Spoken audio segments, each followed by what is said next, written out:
Sekmadienis mums duoda daug minčių ir tas mintis rankiojame. Jeigu būtumėt mokiniai, kaip Samanta šito amžiaus, galite įsinešti širdie 3 mintis iš šios dienos Dievo žodžio. Pirmoji mintis, kad žmonės kai kurie slepiasi. Pirmoji mintis, kad iš tikrųjų yra tų, kurie nenori, kad pamatytų jų darbus.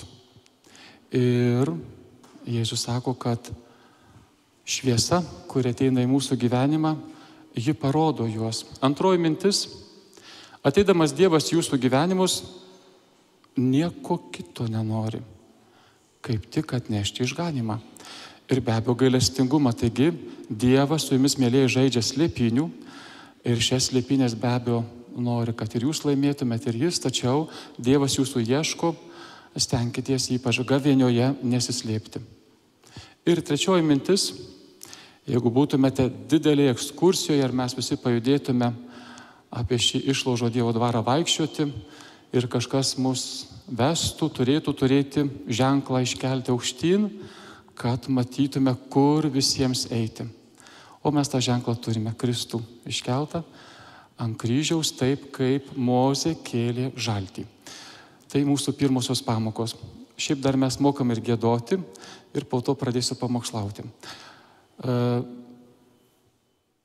Praeitą sekmadienį mes girdėjome, kad Jėzus išvaro prekeivius iš šventyklos.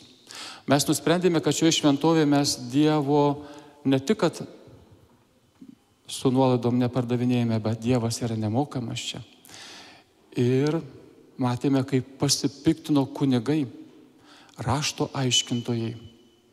Mėlyje, ir šiandieną mūsų žmonės, tiek ir kunigų pasaulyje, tiek ir valdžios pasaulyje, tiek ir jūsų gyvenimuose ir šeimose, esame tie palinkę eiti minios banda. Ir šventykloje visi ir kunigai pasipiktino Jėzumi. Vienas fariziejus, Nikodemas, įžvelgė šiame Jėzuje iš Nazareto kažkokį pranašišką ženklą. Stebėkite savo gyvenimus. Juose yra ženklų, nedidelių. Gali būti, kad 98% sako taip, Jėzus iš Nazareto blogai padarė, išvarė prekiautojus. Kodėl tai padarėjai? Bet Nikodemas yra slaptasis, mes sakytume, mokinys. Ir kokia vyksta kalba tarp Jėzaus naktį ir šio slapto mokinio apie išganymą.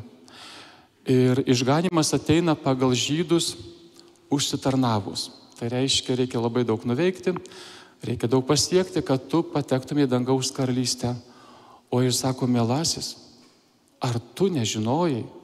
Tai tu mokai žmonės. Dievo karalystė neužtarnaujame, ji jau yra čia. Ji jau yra dabar. Jau Dievas tau ją duoda, tu ją dabar priimi arba ne. Ir mūsų šie žingsniai per šios dienos žodį turėkime simpatijos tam Nikodemui. Jis, teisiant Jėzų, išdrįso prieš visus atsistoti ir sakyti, ar galime nuteisti žmogų, pirmą neapklausė jo.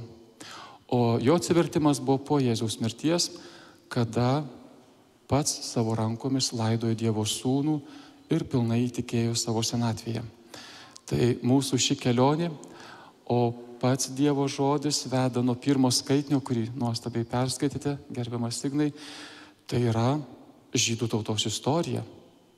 Žydų tauta be perstojo darė atpuolimą nuo tikėjimo. To pasekoje Babilonijos nelaisvė. Ir skaitinys apima būtent šį periodą. Žydų tauta galiausiai atbuvusi 70 metų grįžta į savo tėviškę ir pačio būtent Babilonijos karaliaus įsakymu turi atstatyti savo šventyklą. Tai, mėlyje, yra mūsų gyvenimai, kuriuose mes slepiamės. Mes ir kunigai, ir tie, kurie pamokslaujame, knygų prirašyta daugybės, tai visas arsenalas, ką galite rasti, kiek prikalbėta tiesų apie tikėjimą, apie gavėnią, o ši diena, sako, mėlyjeji, pats sunkiausias dalykas – atsistoti prieš Dievą su visa savo esybė, su visa savo nuodėme. Sunkiausias žmogui dalykas atvirai su savo nuodėme atsistoti prieš Dievą. Ir tie mūsų pamokslai, tos mūsų knygos, tai yra daugybė nutolusių paistalėjimų, jeigu žmogaus širdis neteina prie Dievo tokia, kokia ji yra. Melskime, kad Dievas mus visus padrasintų būti tokiais, kokie esame, ir tada Dievas ves į savo aukštumas. Tos aukštumos mūsų laukia didelės, tai yra Dievo vaikų laisvė. Jėzus varo prekeivius iš šventyklos. Mes nutarėme pagal Martiną Liuterį, kad Dievas po švento rašto, taip sakė Liuteris, labiausiai bijo giesmės. Taip, Linai. Taigi mes ir šiandien varysime velnią iš širdžių.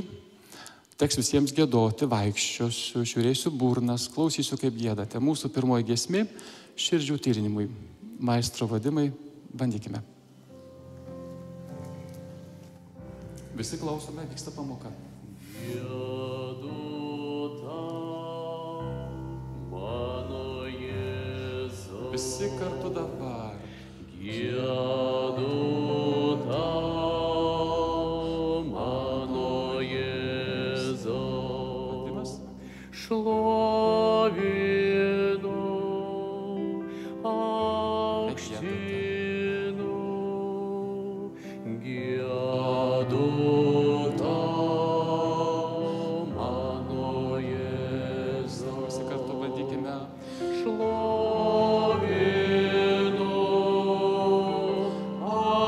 aukštinu, giedu tau, Egzaminuosiu. mano Iš pradžių. Giedu. Giedu tau, mano Jėzau.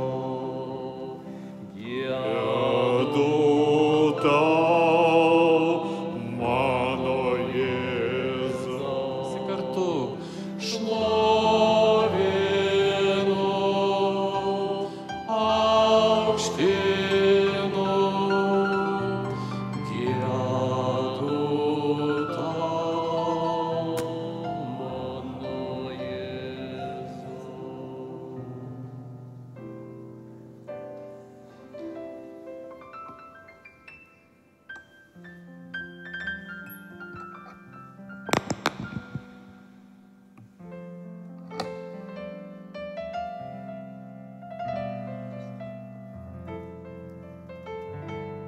Popiežius Pranciškus šią savaitę mus mokė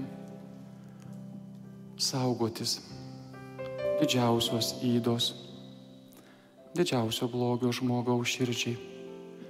Jis taip sakė: išdidus žmogus išjoja ant žirgo, o grįžta pėsčiomis. Išdidus žmogus mano, kad jis yra svarbesnis ir pranašesnis už kitus. Išdidus žmogus net dreba siekdamas pripažinimo, visada reikalauja, kad būtų matomi jo nuopelnai, niekina kitus, laikydamas juos žemesniais. Mėlyje yra puikybė ir išdidumas pačioje mūsų ydų viršūnėje. Šioje ydoje slypi radikali nuodėmė, absurdiška žmogaus pretenzija būti kaip Dievas. Griauna žmonių santykius, nuodija tą brolybės jausmą.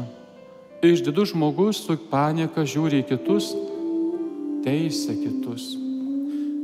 Su puikybė sergančiu žmogumi mažai ką galima padaryti. Neįmanoma su juo normaliai kalbėtis, o juo labiau jį pataisyti. Reikia tik būti kantriam. Gi ateis diena, kai visas to išdidaus žmogaus puikumas subliukš. Ir iš tiesų, kaip sako italų patarlė, išdidus žmogus išjojo ant žirgo, o grįž pėsčiomis. Nuolankumas, kuris yra geriausias vaistas nuo puikybės. ir beprasmiška manyti, kad žmogus gali ką nors atimti iš Dievo, kaip kad tikisi išdidieji. Juk pats Dievas viską mums duoda. Mėlieji broliai, seserys, sako popiežius Pranciškus, pasinaudokite šią gavėnią kovai su savo išdidumu. Ir katechezę baigė malda. Melskime už taiką, prašykime Viešpatį taikos dovanos. Amen.